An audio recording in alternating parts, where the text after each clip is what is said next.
Before the dawn of civilization, an alien force descended on planet Earth, and nothing would ever be the same.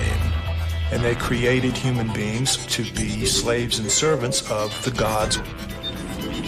Millions believe we are the creation of extraterrestrials. The genetic engineering of the human race was a profound event in the history of the world. They say our ancestors reveal the truth in the mysterious clues they left behind. When these ancient texts speak of these strange beings that have descended from the sky, we should look at it as such, that, hey, we were visited by ETs.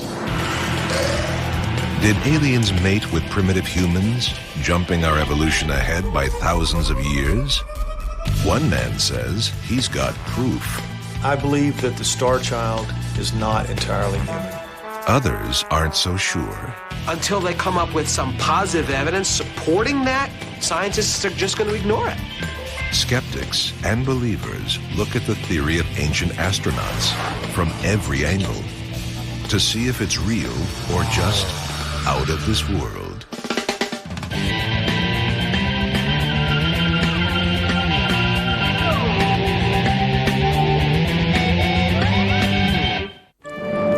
Thousands of years ago, humans huddled around their simple fires, living their simple lives. They didn't have much, including ideas about the wide world outside their caves. But one day, as the story goes, the universe changed for good.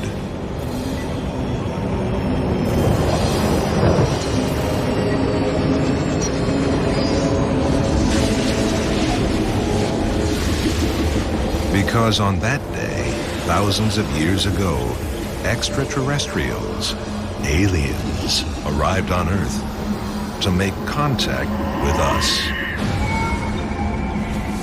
What's that? Alien astronauts from another planet? Sounds crazy, but if you believe it, you're not alone. Millions around the world believe exactly that. Thanks to the efforts of legendary author Eric von Däniken and his bestseller, Chariots of the Gods. It was an absolute mind-provoking book. It brought up a worldwide discussion. So it was really something which came up with a brand new idea. Von Däniken saw something almost unexplainable in our ancient historical record. He said the aliens came to Earth, but he couldn't say why. Since his book came out in 1968, the theories developed a reason for the alien visits. It goes like this. Long ago and far away, a planet much like ours experienced its own global warming problem. The only thing to protect the planet's eroding atmosphere from the scorching rays of the sun? Gold. But they needed a lot of gold. So beings from that faraway planet searched the universe for an alternate source.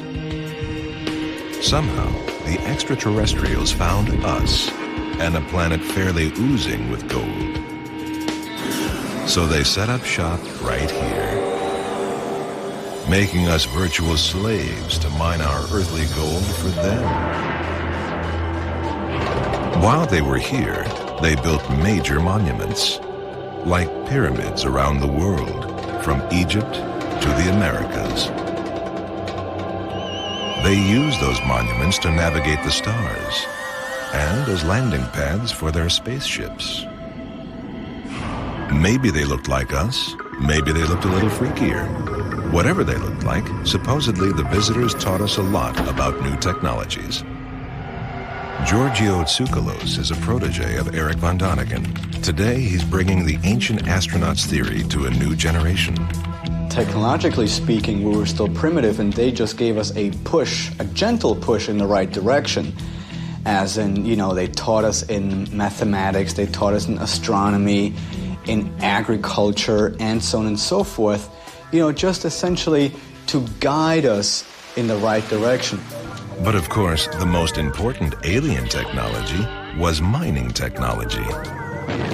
To get that all-important gold. Where's the evidence of all this, you may ask? It seems the proof is all around us. If you look in the right places, you have archaeological sites, you have textual evidence. When the natives asked these beings, where did you come from? They never point across the ocean. They always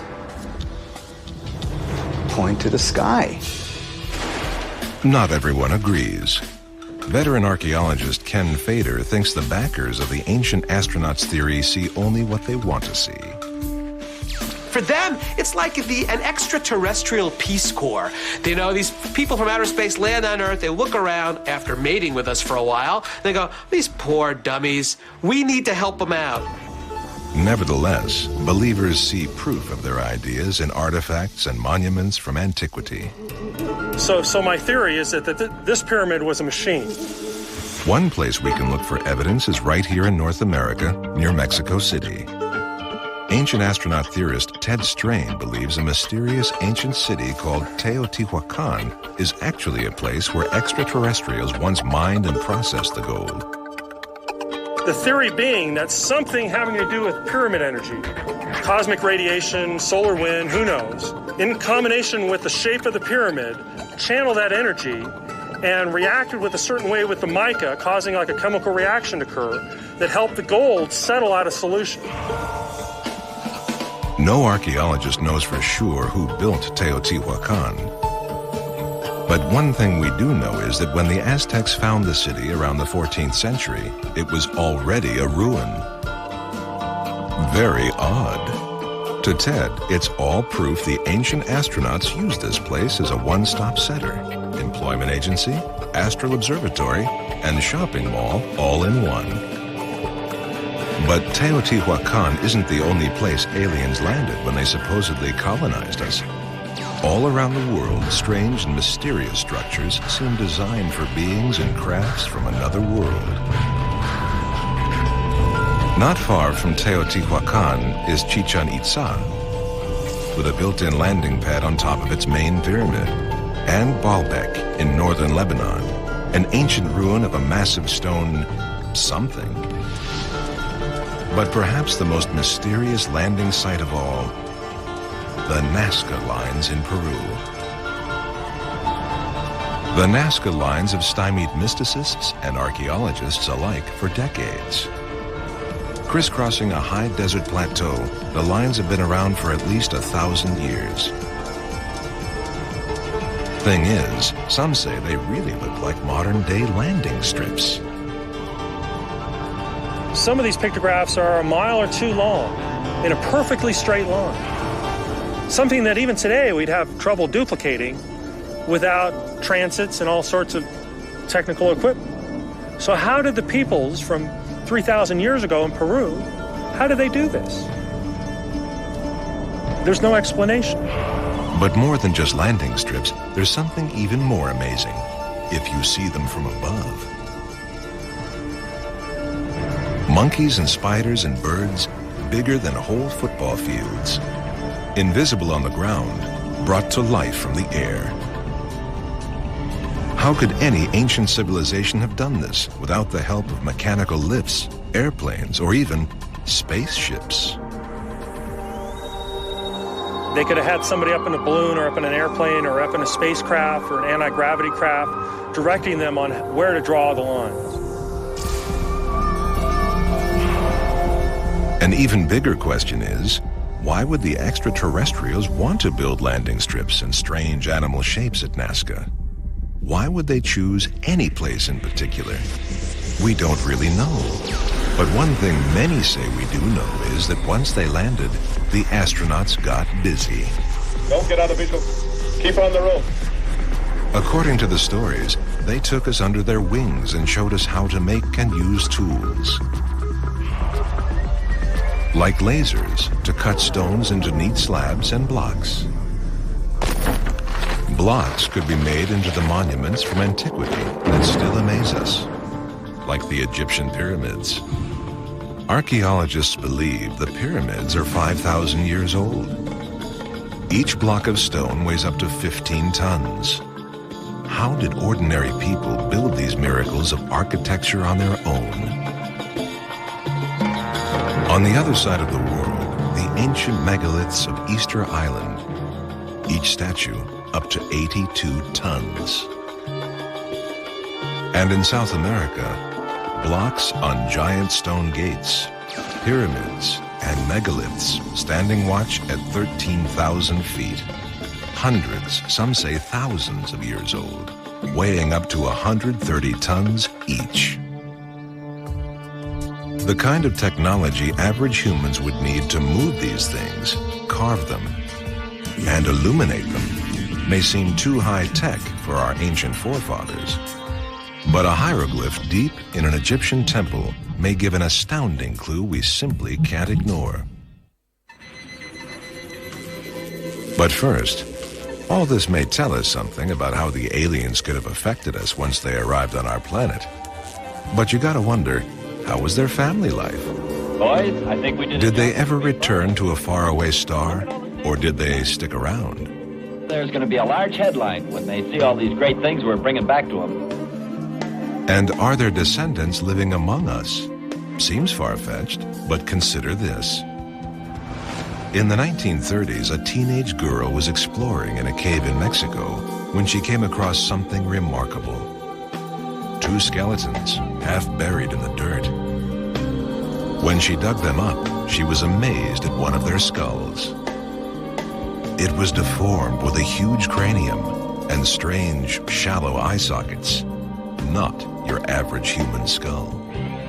Could this skull be physical evidence that aliens not only colonized our planet, but changed the course of our human species forever? Author Lloyd Pye thinks so. I believe that the Star Child is not entirely human. Let's say I do believe it. Where are we right now? Before we can learn if any skull proves the ancient astronauts' theory, we need to go way back to the very beginning. It'll take days to analyze and compute.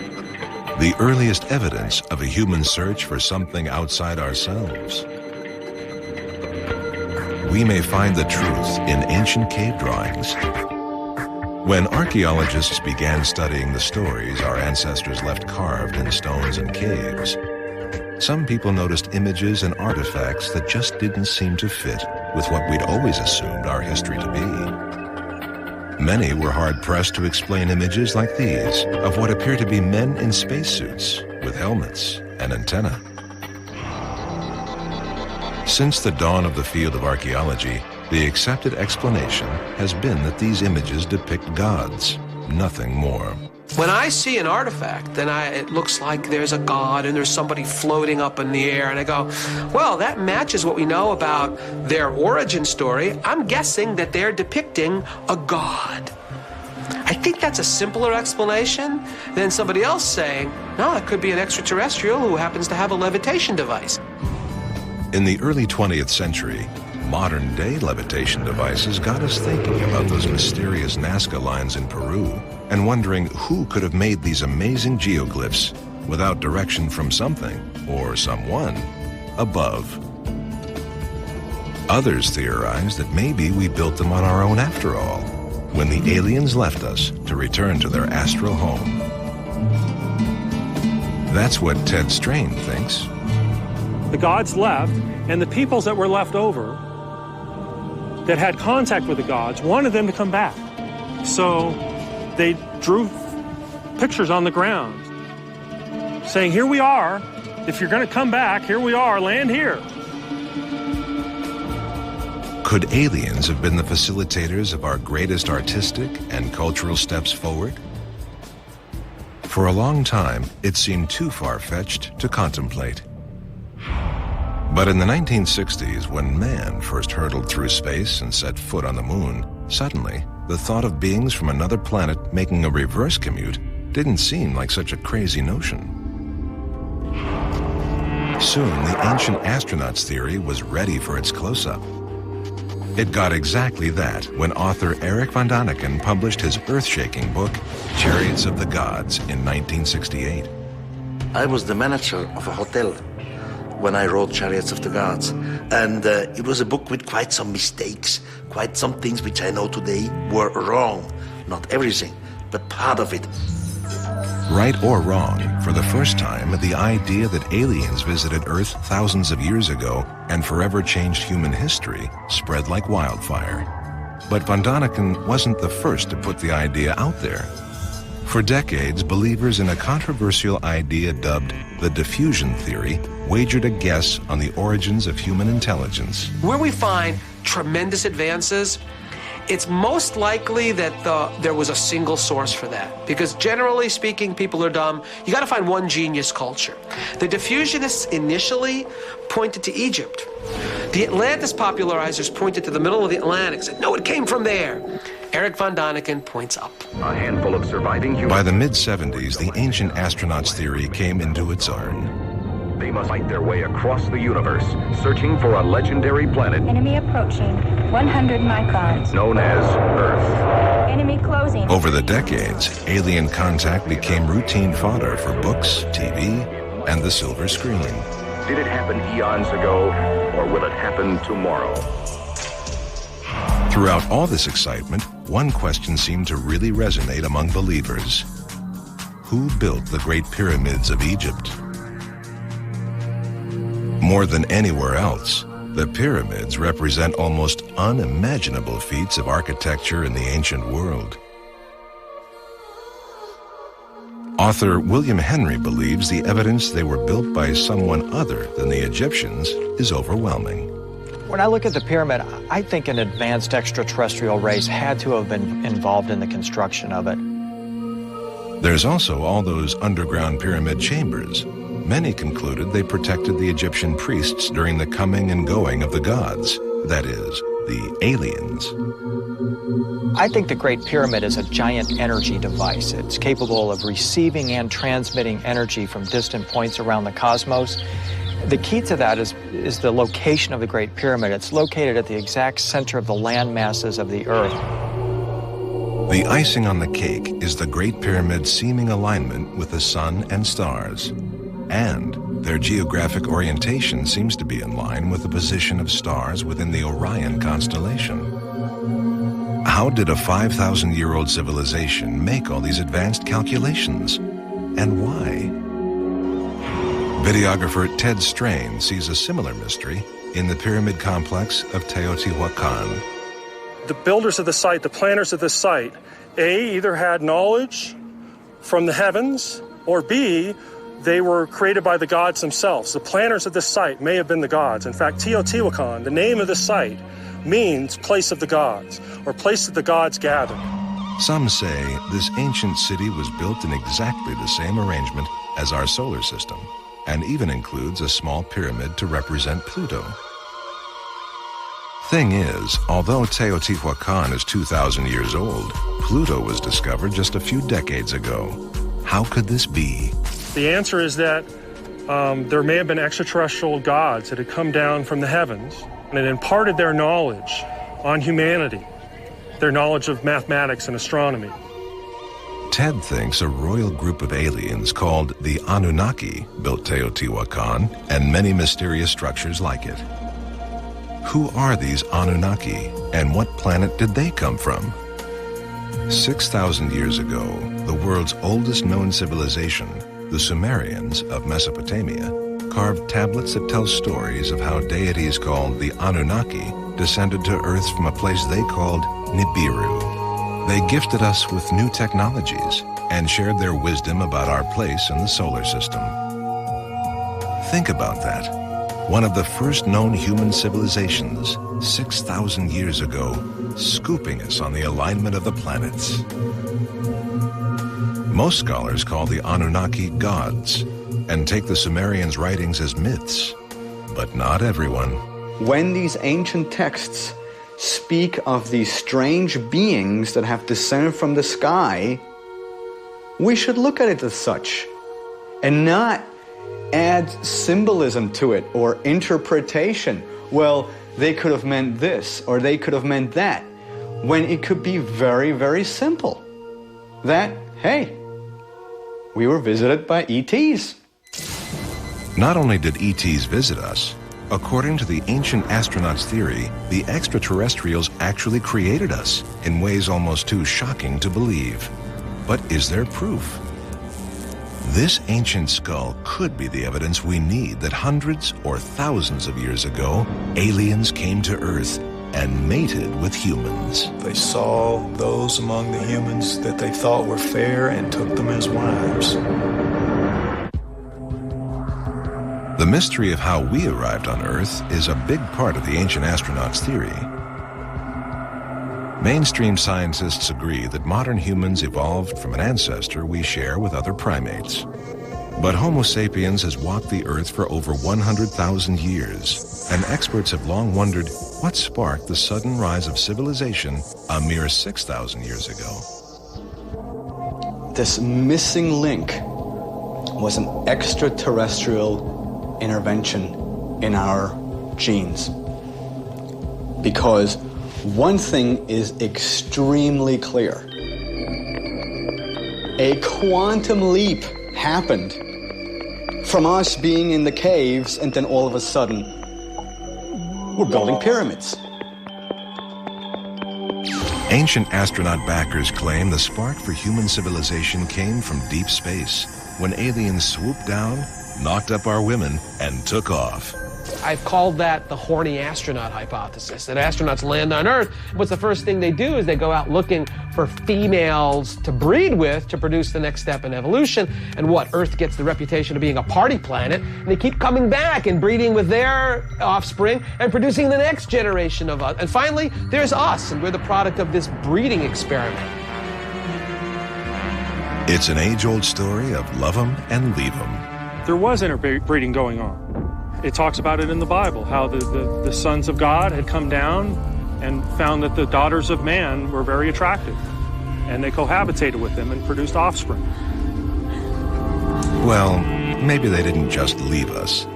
They stuck around a little while to enjoy the fruits of their labor. They took mistresses or concubines or whatever you want to call them, but they also married a few. They fell in love.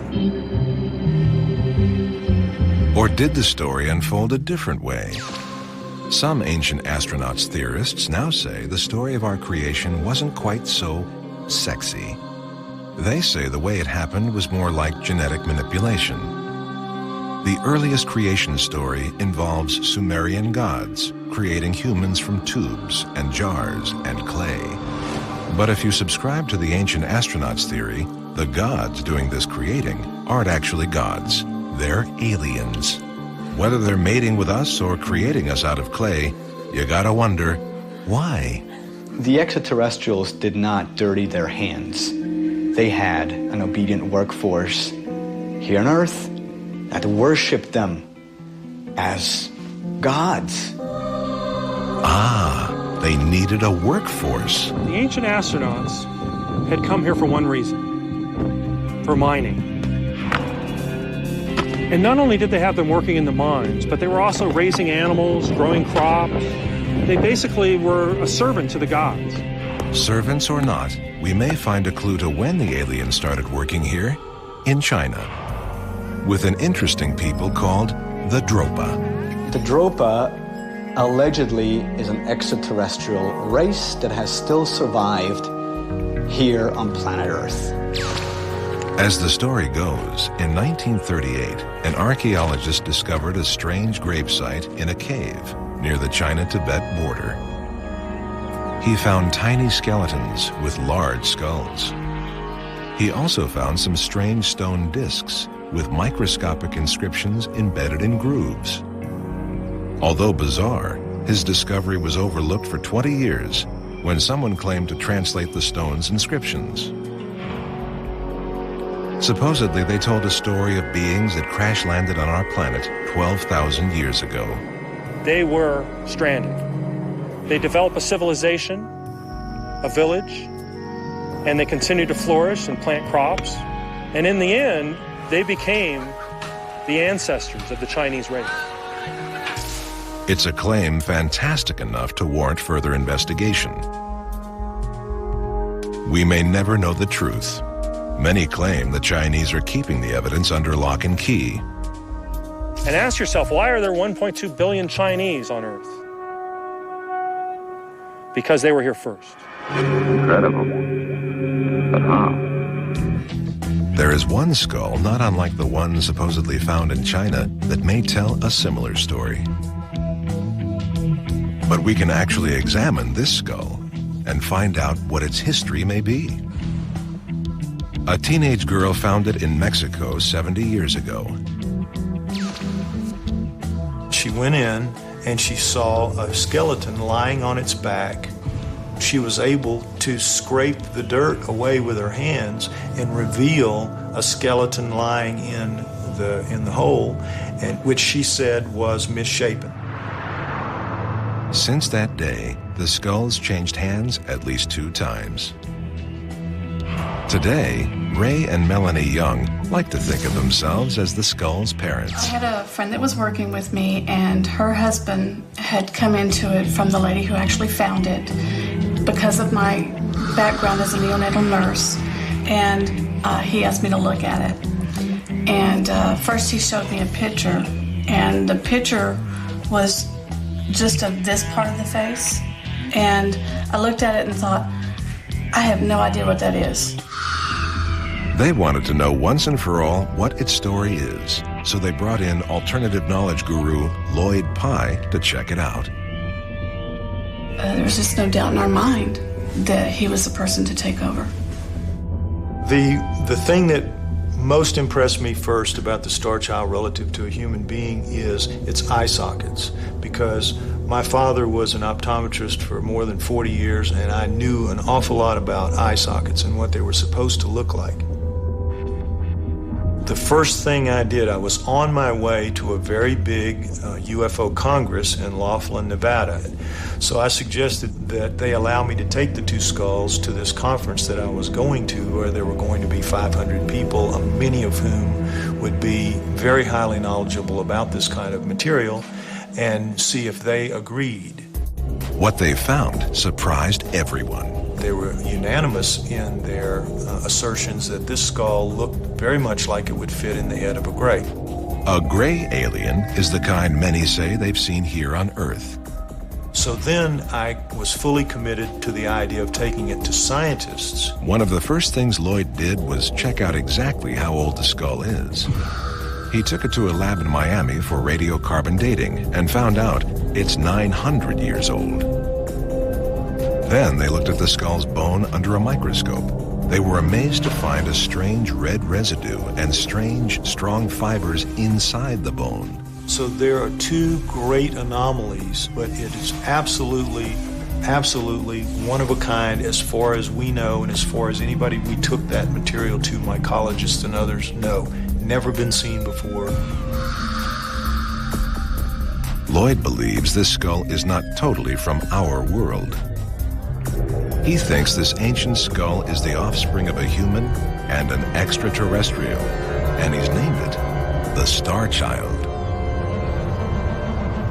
That really was not the best choice of names for it. Try to talk to a scientist and you'd say, I want to talk to you about an unusual skull I have. They would want to know if it has a name or is it called anything, and I would have to say the Star Child, and right away, click. The only way Lloyd can find out for sure if the Star Child is human or alien is to test its DNA. Lloyd's staking his reputation on it, and he's ready to find out the truth, for better or for worse. All this speculation about whether or not aliens created us and facilitated our major ancient accomplishments can be hard for mere mortals to understand. Let's see if hard science can build up the theory, or if it'll just tear it down. We are down deep in the ground looking at these ancient levels, and if there was physical evidence of extraterrestrials, we'd be the ones to find them. The evidence that extraterrestrials colonized us, interbred with us, and shared all their knowledge can seem overwhelming to some. The high density of our planet made it possible for us to advance gravity and therefore anti-gravity theories. It's beyond me.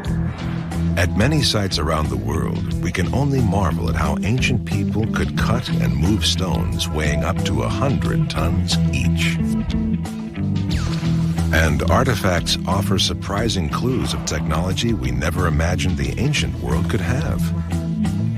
Some archaeologists are amazed by ancient relics that have come to light in decades past.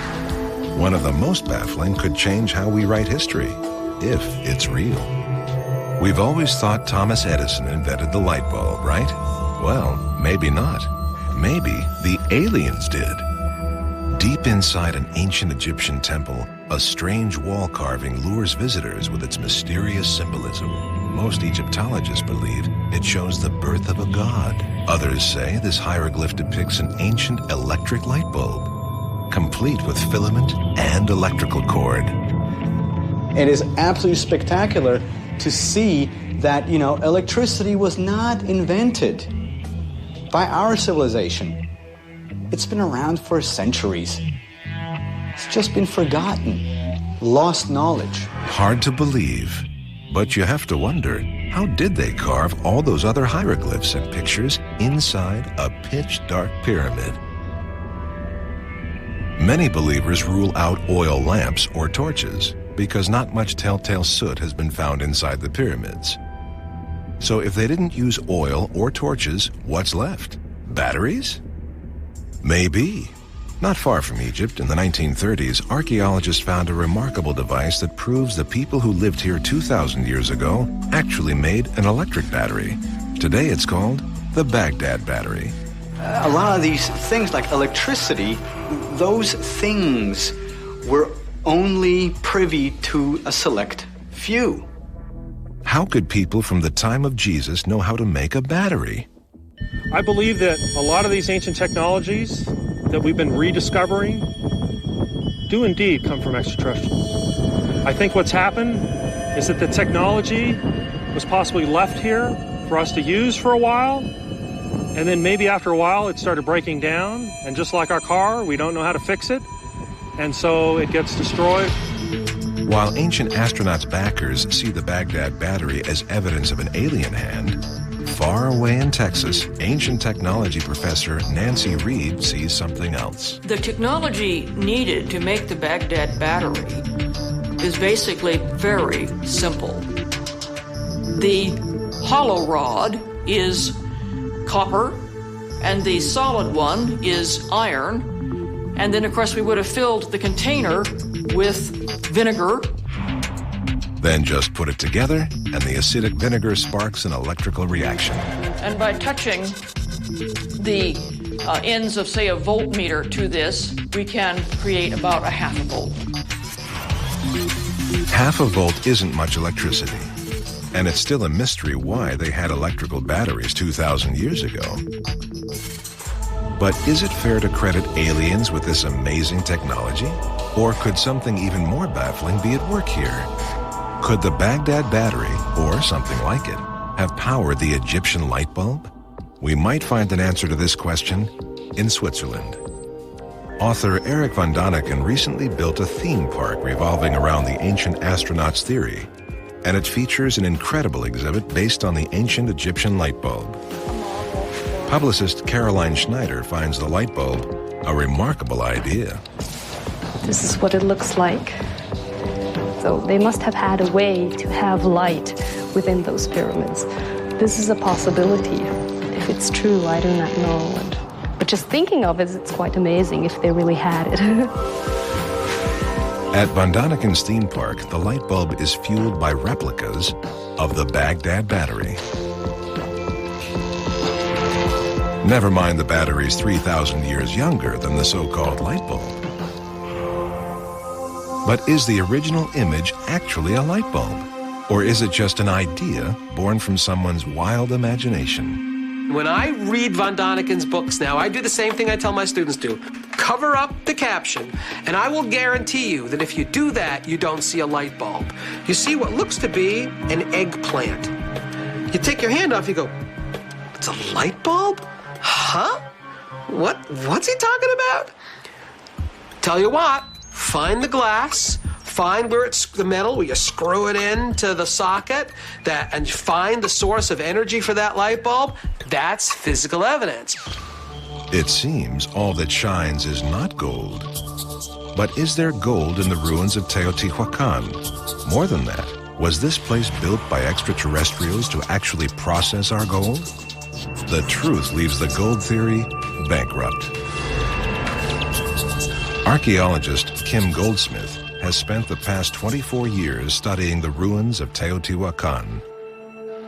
There was no gold here. There is no gold anywhere in this area to start off with. There were no gold mines, and they were not bringing gold from anywhere during Teotihuacan times. But there's still room for the idea this place was an alien landing pad, right? Think about this. These guys, these extraterrestrials, are able to traverse interstellar space, and they need to eyeball where to land? Don't they have GPS or something? So, no landing pad. Could these pyramids still have some kind of astral significance? Ted Strain thinks they were aligned to be an exact match of our solar system. But archaeologist Ken Fader says when it comes to the pyramids, pattern is in the eye of the beholder.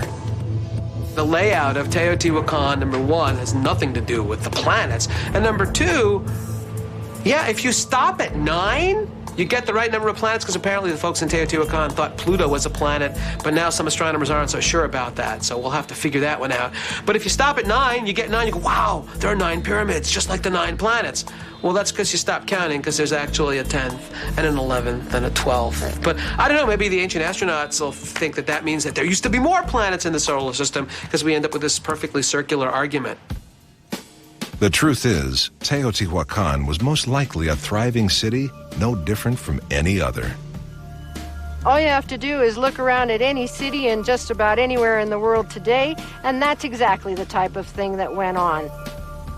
And the people who lived here were architects and engineers. There were people involved in the administrative and judicial system of the site, and there were also people involved in the army that defended the city. There's also everyone's favorite ancient astronauts mystery, the Great Pyramids of Egypt. Some speculate the pyramids were built by everyone from Atlanteans to aliens, anyone but the Egyptians. But archaeologist Ken Fader says the writing is on the wall. Well, that's sort of like saying we don't know how they built the Empire State Building. We have photographs of them building the Empire State Building, but we don't have photographs of building the pyramids. We have artwork produced by the Egyptians showing how they moved huge rocks. We have direct physical evidence on the rocks themselves of how they carved them. We may never find proof of extraterrestrial stonemasons. But today, we have the chance to prove that hundreds of years ago, humans mated with aliens. Being here on the border, and working in the county hospital, I have seen every genetic disorder that's come through. So I've seen a lot of stuff, and this doesn't fit into any of that. Among other things, we know it's about 900 years old, and that its eye sockets look out of this world. But the test that will best reveal whether or not the star child is at least partially alien can only be DNA testing. So Lloyd has put the skull through a battery of DNA tests. And what he found only deepens the mystery of the star child.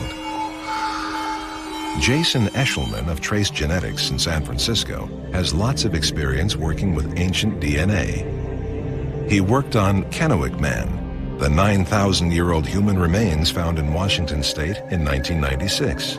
Years later, Jason got another big challenge, the star child.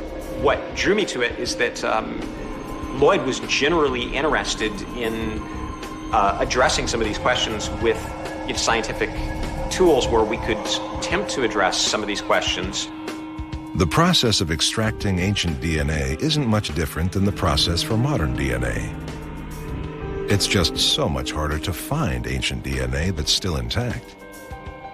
Any biological material that's 900 years old, you'd expect the DNA to have gone through some degradation.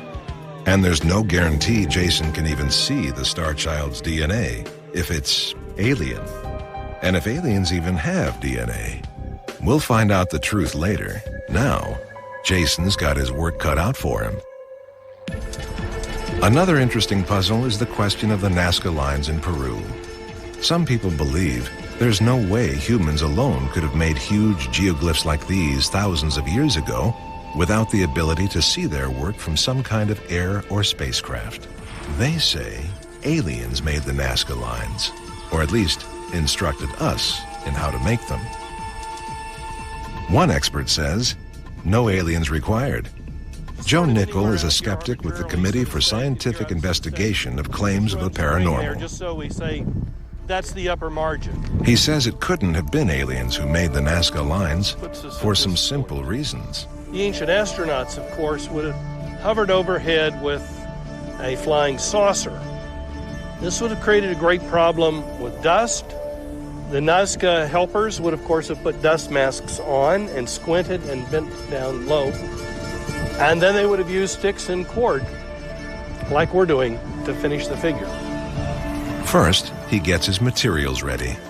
This is un-Nazca-like, but it's simply what we have to use since we don't have a gravel-littered desert.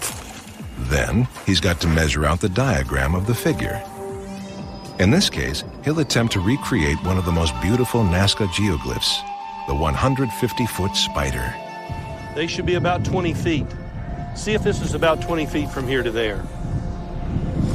Huh? Let's just measure here again. This time spent on this particular configuration pays dividends. That's why I'm taking plenty of time with it. But Joe seems to be having some trouble. He's a little short. Okay. Then, maybe a little extraterrestrial help wouldn't be such a bad idea.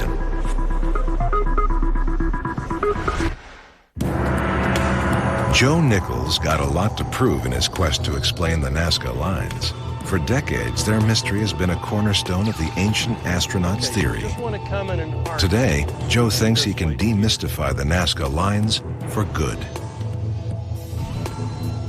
People are often impressed with things like giant ground drawings or crop circles because they imagine that it's far more difficult than it is. But in fact, it's not hard to make a smooth circle. And what you can do on a small sheet of paper with a compass and a straight edge, you can make it huge. All it takes is plotting out the points on a grid and measuring the points on a field with ordinary stakes and rope. So it's not so hard to do, but Joe's had practice making the Nazca lines. He recreated one of the largest lines, a 460-foot condor, in 1982. It seems practice makes perfect for Joe and for the Nazca. If you examine some of the original lines, they don't look so perfect. Some of the Nazca's calculations weren't on target. But as time went on, they learned from their mistakes and perfected their techniques. But the question still remains, if the Nazca did make these lines themselves, why? Some believers think that after the aliens left, the Nazca longed for the aliens to return, so they drew the lines to lure the aliens back to them. Well, it's an interesting story. You know, some people believe that, and some people believe in the Easter Bunny. And again, as an archaeologist, I say, okay, well, where exactly is the evidence for that? The Lonely Nazca theory assumes there were aliens for the Nazca to signal to. That's a big assumption, maybe too big. There's an old rule in science, it's called Occam's razor, and essentially what it's about is it says, look, when you have multiple possible explanations for something, go with the one that requires the fewest other assumptions. That's probably the one to stick with until direct physical evidence that that's wrong and something else is right. Until that comes along, go with the simplest. But there's plenty of simpler explanations out there. Joe Nichols' explanation brings us back to the gods. The gravel has been cleared to the bare dirt, and they would work as processional figures, labyrinths, if you will. There's even some unnecessary, sometimes winding about in the figures, perhaps to gather the images, the power from the image. Many Nazca line drawings have one element in common: lines extending outside the actual design. almost like an entrance leading into the body of the hummingbird, for example. Nichols' conclusion? The people who built these lines traversed them as part of a sacred devotion. Whatever else the Nazca lines were, they were ceremonial walking paths. I feel sure about that. But there's still the question of the Star Child. Could this 900-year-old skull be proof that hundreds or thousands of years ago, humans mated with aliens? In San Francisco, Jason Eshelman of Trace Genetics is trying to extract the Star Child's DNA. Problem is, he doesn't know if that DNA is human or alien. And who knows what alien DNA would look like anyway. After several tries, Jason finally extracts mitochondrial DNA, the most common type found in a specimen this old. But this kind of DNA can only reveal the Star Child's mother. And it was a type that is not too unexpected for where it was found in that region of the Southwest. This time, the Star Child's DNA reveals its mother is a human. I look for human DNA, and in something that's humanoid shape, you sort of expect to find human DNA. The father? Lloyd will never know until he can successfully test the Star Child's nuclear DNA. When its nuclear DNA is examined, it's going to be shown not to be 100% human.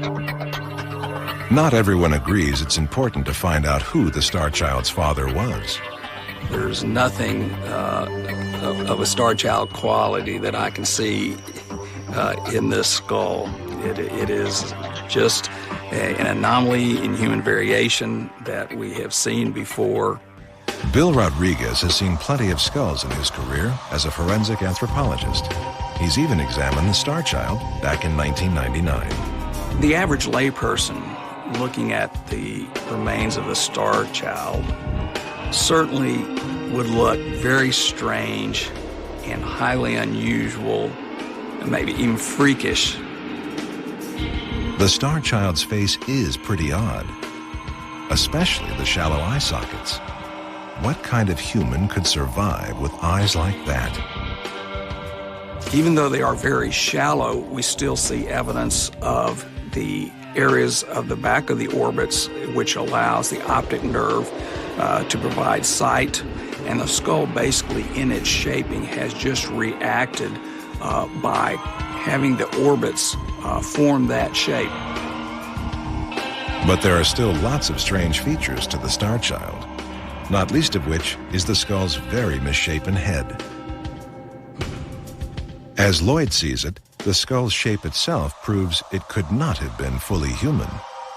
The answer seems to be that its genes told it to grow this way, and every compensation that needed to be made was made to accommodate all of these very significant changes that are just simply not seen in human beings.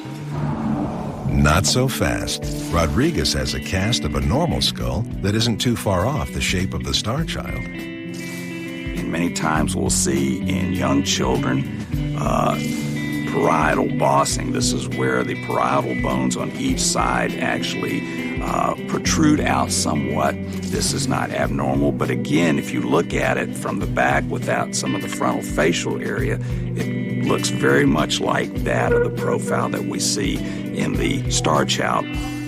So it comes down to the eye of the beholder.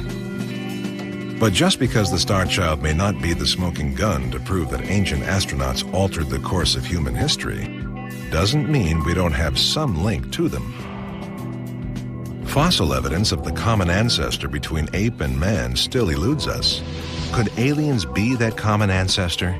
More specifically, did aliens mate with us? Carl Sagan said it best when he said that it's more likely a human could mate with a petunia than with an extraterrestrial, because at least the human and the petunia evolved on the same planet. So any rationale for why this would, it's all sort of falls in the realm of fantasy land. The theory that aliens colonized Earth thousands of years ago, created us to be their slaves, and change the course of human history may not go away, at least in the near future. There are so many questions we may never be able to answer about our ancestors, human or alien. Science is really just one long series of corrected mistakes. I think the Star Child shows that there are mistakes that need to be corrected. I think E.T. has not come yet. There may be extraterrestrials somewhere in the infinity of the universe, but there's no good evidence that it's ever come here, and it's not likely to happen soon. Without hard facts, legends and artifacts from thousands of years ago will always be up for interpretation. It's almost like somewhere inside of us, we know we belong out in the stars. And it's just a matter of how do we get back there. So I think it's this desire to find this force, this godlike force. And if we can't believe in the supernatural God, well, maybe there are godlike creatures with godlike powers who ultimately are going to save us from ourselves. We may never know the absolute truth. All we can do is make up our own minds on the issue. The only way the ancient astronaut theory can be disproven is when the extraterrestrials show up and say, we were never here in the past. Good one, huh? It's time for you to decide. Could extraterrestrials be an integral part of our culture, even our DNA? Or is an idea like that simply out of this world?